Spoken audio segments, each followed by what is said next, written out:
नमस्कार. तुफान आलयाचा आणखी एक भाग. या भागात आपण काय सांगणार आहोत तर पाऊस हा शेतीचा जीव की प्राण आहे सगळ्यांना माहिती आहे. पण हे पावसाला ठाऊक आहे का? कारण यंदा पावसाचं मोठं संकट महाराष्ट्रातल्या अनेक शेतकऱ्यांवर ओढवलेलं आहे. मराठवाडा, पश्चिम महाराष्ट्र या भागात तर पावसाअभावी पिकं सुकायला लागली आहेत. परिस्थिती बिकट आहे, पण या नैसर्गिक संकटाच्या काळात एकमेकांना घट्ट कवटाळत मानसिक आधार देत तग धरून ठेवणाऱ्या शेतकरी गटांची असंख्य उदाहरणं यंदा फार्मर कपमध्ये दिसत आहेत. आणि मनाला बरं वाटावं, एक नवीन ऊर्जा मिळावी, सकारात्मकता मिळावी म्हणून आजच्या एपिसोडमध्ये आपण अशाच काही गोष्टींचा वेध घेणार आहोत. चला तर सुरुवात करूया अशक्य वाटणाऱ्या एका अभूतपूर्व अशा गोष्टीपासून. करमाळ्यातलं फिसरे गाव, जिथून यंदा मैत्रीची, आपुलकीची आणि जिव्हाळ्याची एक अभूतपूर्व अशी गोष्ट पुढे आली आहे. झालं असं की यंदा गावातल्या महिला पहिल्यांदाच शेतकरी गट तयार करत फार्मर कपमध्ये उतरल्या. हंगाम सुरू झाला, मोठ्या आशेनं पेरणी झाली, पण ऐनवेळी पावसाने दगा दिला. गटातील काही महिलांकडे सिंचनाची सोय होती, पण काही महिला अशा होत्या ज्यांच्याकडे पाण्याचा थेंबही नव्हता. दाणा दाणा पेरून पोटच्या पोरासारखं जपलेलं पीक पाण्याअभावी डोळ्यात देखत जाऊ लागलं आणि धीर खचू लागला. गुडघ्यापर्यंत तूर आलेली, फक्त पाणी नाही म्हणून जाणार होती. मग असं हे उदास वाटायचं की आपण इतकं काम करतो तर आपल्याला पीक भेटत नाही, आपली परिस्थिती पण सुधारणार का नाही, मुलांचं शिक्षणाचं कसं व्हायचं, त्यात काय म्हणजे हेच मार्गच निघत नव्हता. या नाजूक वेळी आभाळ तर ठार कोरडं होतं, पण हृदयात मात्र एक नवा पाझर जन्म घेत होता. तर आपलं धान आलं त्यांचं जळल्यावर मग आपल्याला तरी कसं वाटतंय. मग असं वाईट वाटणारच ना, कोणाचं नाही, आपली लहानपणापासून मैत्रीण आहे. आणि मग ते घडलं ज्याची कल्पनाही अशक्य वाटत होती. गावाने असं एक दृश्य पाहिलं जे आजपर्यंत कधीही पाहिलं नव्हतं. मी देते म्हणलं पाणी. माझे मिस्टर म्हणले ठीक आहे, त्यांच्या घरी पण गडी माणूस नाही, तू म्हणते तर ठीक आहे देऊ म्हणले. तिचं पण चांगलं होईन, आपलं बी चांगलं होईन, थोडासा वाटा दिला म्हणून काय होतंय.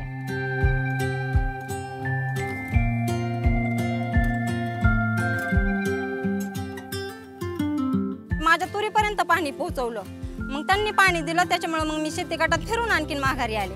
आणखी फिर आनंदाने म्हणजे त्यांच्यात कामं करू लागले. मग पाहता पाहता हा ओलावा गटातील सर्व सदस्यांमध्ये पाझरत गेला. आम्हाला पाणी भरपूर होतं, मग म्हणलं घ्या आमच्याकडलं पाणी तुम्हाला. पहिलं कसं होतं, शेजाऱ्यांचं जळायला लागलं तर आपल्याला हसा यायचं. पहिलं बरं झालं त्यांचं जळतंय, आपलं चांगलं येतंय. पण आता गटनं केल्यामुळं असं त्यांना पण वाटायला लागलं, त्यांच्या जळायला लागल्या म्हणले आपण पाणी द्यावा. आज या गटाच्या प्रत्येक महिलेच्या शेतापर्यंत पाणी पोहोचलंय. पाणी मिळाल्यानं एकीकडे शेतातली पिकं ताजीतवानी झाली आहेत, तर दुसरीकडे जगण्याला आशेची एक नवी पालवी फुटली. आम्हाला बी आनंद वाटला की त्यांनी पाणी दिलं, आमची तूर सुरळीतपणे चांगली आली. पाणी भेटल्यावर एकदम आनंद झाला. पाण्यासारखी अमूल्य गोष्ट एकमेकांमध्ये वाटून घेण्याची ही मनाला स्पर्शून जाणारी गोष्ट फिसरे गावासोबतच आणखी एका गावात घडली आहे. चला जाऊया नगरमधल्या भोर गावात. इथेही पावसाची समस्या बिकट होती. पावसाची तर काही शक्यता दिसाना, मग असाच विषय निघाला, कोणाकडे पाणी आहे कोणाकडे नाही आहे. 8 जणींना पाणी आहे, 4 जणींना पाणी नाही. मग 8 जणींचं पीक येऊ शकतं, 4 जणींचं येऊ शकत नाही. तर मग आम्ही असं ठरवलं की त्या 4 जणींना तरी का आपण बाजूला ठेवायचं, आपण आपलं जे पाणी आहे ते त्यांना आपण शेअर करू शकतो. मुळे आपण एकच गटातली, म्हणजे एकच कुटुंबातली, त्याच्यामुळं म्हणलं माझ्याकडे पाणी आहे मी तुला देते. त्या म्हटल्या आपला गटच आहे, आपण आता घरच्या महिलांसारखंच गट केलेला आहे, त्याच्यामुळे आम्ही तुम्हाला पाणी देणार. मग भोर गावातही आकाशातला नसला तरी हृदयातला पाऊस मात्र शेतात बरसू लागला.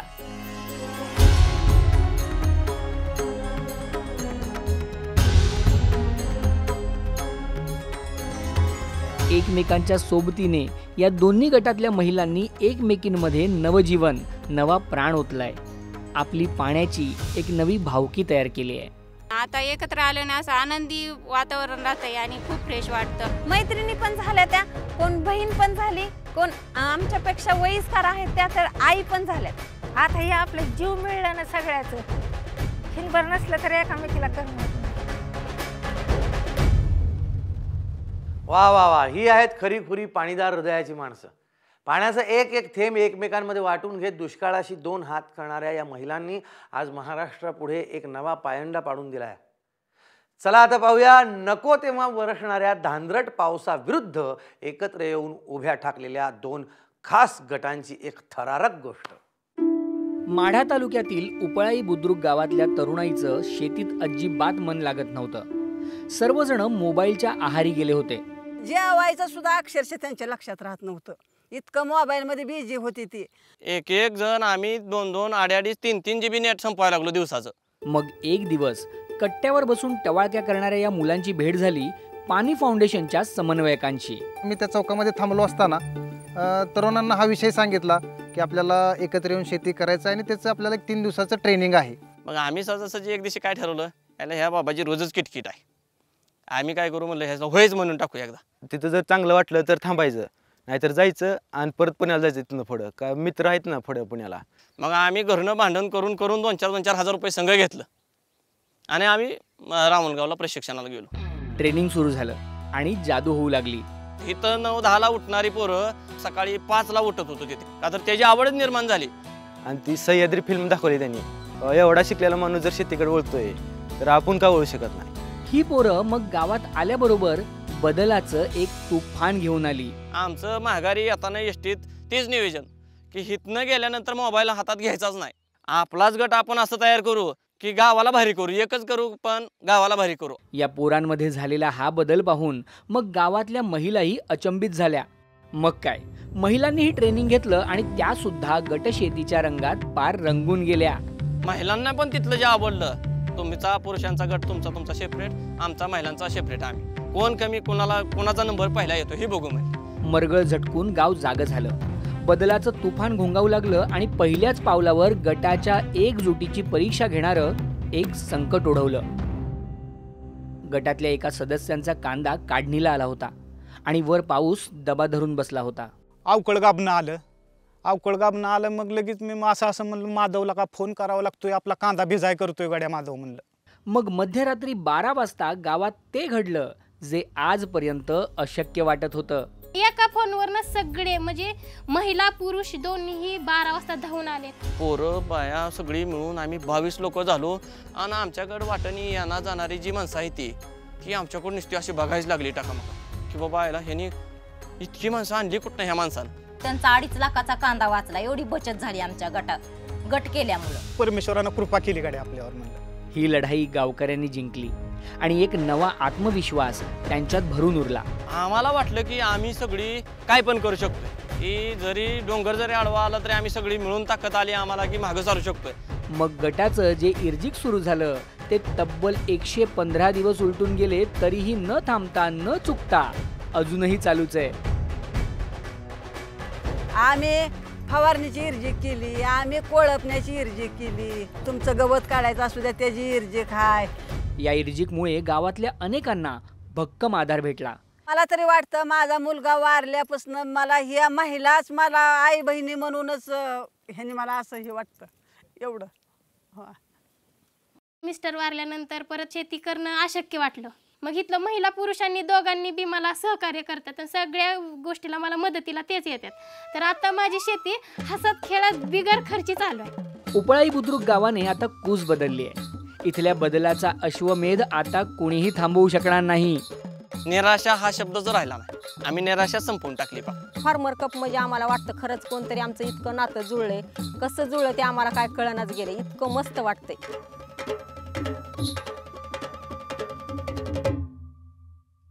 वा, जबराट. म्हणजे उपळाई बुद्रुक गाव आता जागा झालेले आहेत, लोक पेटून उठली आहेत, अंगात झिंग भरली आहे, तुफान आलंय. आणि अशा वेळेला मी काय म्हणतोय, कसं आहे, इतके दिवस सलग एकत्र काम केल्यानंतर थोडीशी विश्रांती हवी ना. मी तरी घेतो एक छोटीशी विश्रांती.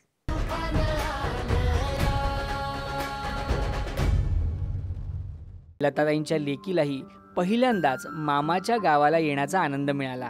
ती ड्रेस घालून तर ती मुलगी एवढी छान आनंदाने नाचू लागली, कारण तिला मामा नाहीये, मामाच्या गावाला कधी गेली नाही.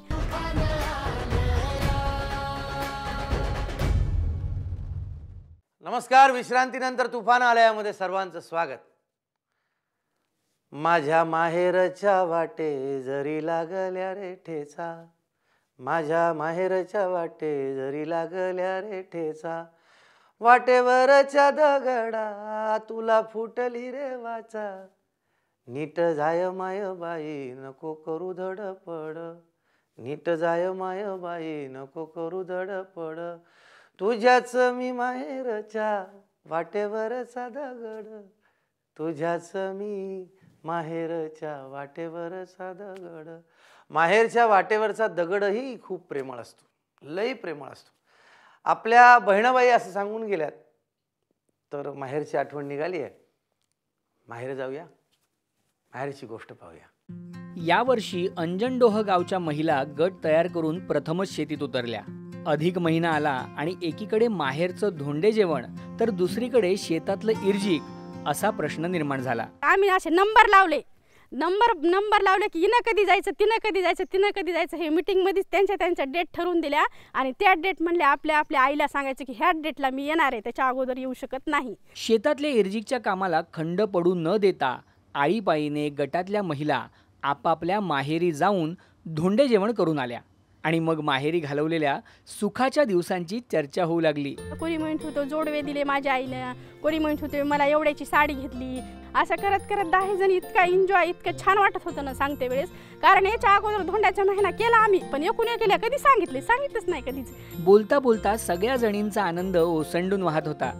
पण इतक्यात एक गोष्ट सर्वांच्याच लक्षात आली. सगळ्या जणी 10 इतका एन्जॉय करत होत्या, त्याच्यातली एक महिला जी होती आमची ती अशी शांत वाटली आम्हाला.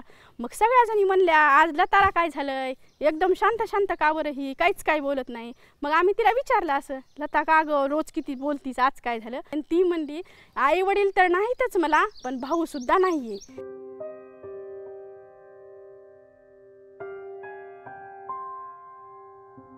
मग आम्हालाही जास्तच कसं तरी वाटलं त्यांचं ऐकून, म्हणजे अक्षरशः त्या रडल्या, आम्हालाही रडू आलं तिथं त्या ठिकाणी.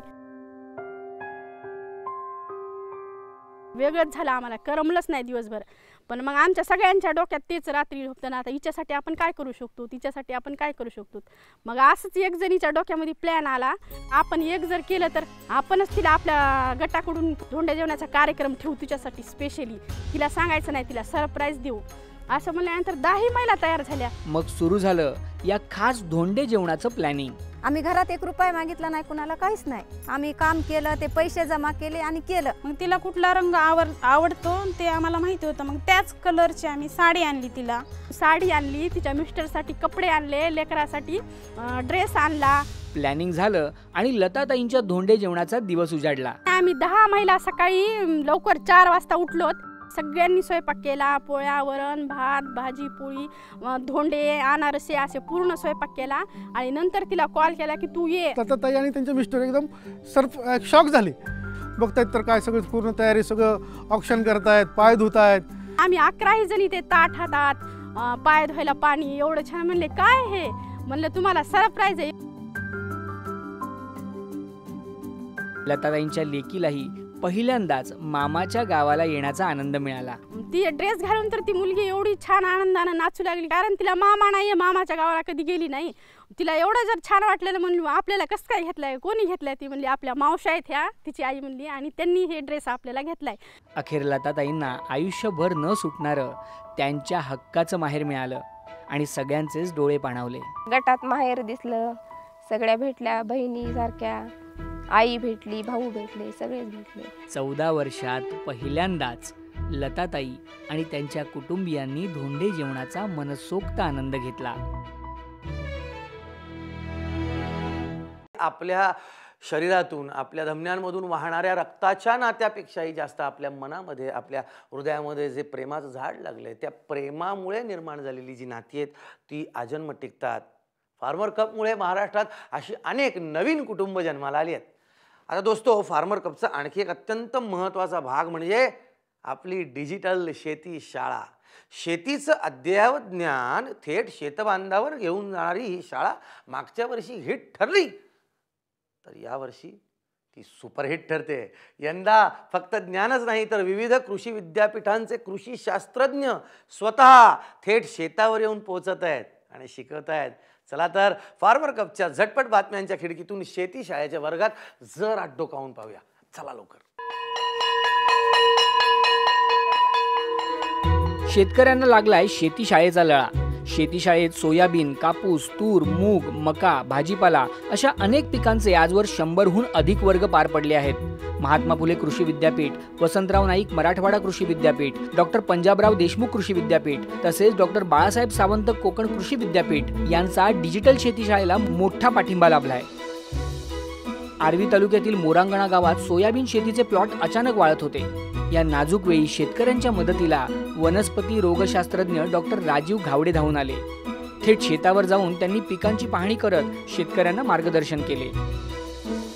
डॉक्टर अरविंद पांडागळे व डॉक्टर बसवराज भेदे यांनी फुलंब्री तालुक्यातील आत्मविश्वास कापूस गट तसेच नागेश्वर कापूस उत्पादक गट, शहापूर चिंचोली यांनी बेडवर लावलेल्या कापसाची पाहणी करून मोलाचं मार्गदर्शन केलं.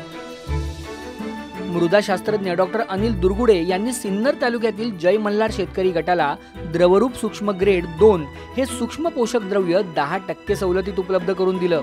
त्यामुळे शेतकऱ्यांची मोठी बचत झाली. डॉक्टर दिनेश कानवडे यांनी खुलताबाद तालुक्यातील गोळेगाव इथल्या मका पिकाच्या शेतकऱ्याच्या शेतात भेट दिली. लष्करी अळी थांबवण्याच्या उपायांबाबत त्यांनी मार्गदर्शन केलं. Doctor Walkunde, doctor Sharad Jadhav, doctor Vairagkar आणि कृषी विज्ञान केंद्राचे कार्यकारी समन्वयक तुषार अहिरे यांनी सोलापूर जिल्ह्यातील उपळाई खुर्द इथल्या शेताला भेट दिली. पाणी फाउंडेशन अंतर्गत हिम्मतग्राम इथल्या शेत जमिनीवर शेतीचे प्रयोग केले जात आहेत. या शेतावर डॉक्टर योगेश बन, डॉक्टर संजय तोडमल यांनी भेट देऊन मार्गदर्शन केलं. कपाशीच्या पिकासाठी सर्वात घातक अशी कीड म्हणजे गुलाबी बोंडळी. कापूस पिकाच्या डिजिटल शेतीशाळेत डॉक्टर नंदू भुते व डॉक्टर बसवराज भेदे यांनी गुलाबी बोंडळीच्या व्यवस्थापनाबद्दल महत्त्वाचं मार्गदर्शन केलं. सोयाबीन डिजिटल शेतीशाळेतून मृदशास्त्रज्ञ डॉक्टर संग्राम काळे यांनी अन्नद्रव्य व्यवस्थापन आणि सूक्ष्म अन्नद्रव्य ग्रेड 2 चे महत्त्व विशद करत अत्यंत मोलाचं मार्गदर्शन केलं. वा, हे सगळं घडतं या शेतीशाळेच्या सर्व गुरुजींना माझा प्रणाम आहेच. परंतु एक तक्रारही आहे आणि विनंती आहे, म्हणजे ईश्वराकडे सुद्धा आणि खरं तर त्याच्याकडे सुद्धा.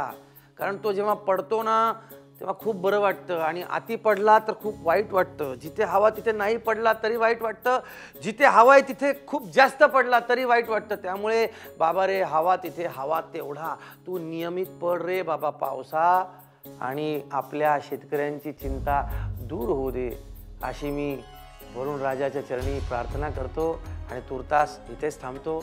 भेटूया पुढच्या भागात अनेक नव्या गोष्टी घेऊन. तोपर्यंत कळावे, लो वासावा, तुफान आलया. एका स्टोनमध्ये म्हटलं पण बरं वाटलं का नाही? बस तेवढंच पाहिजे.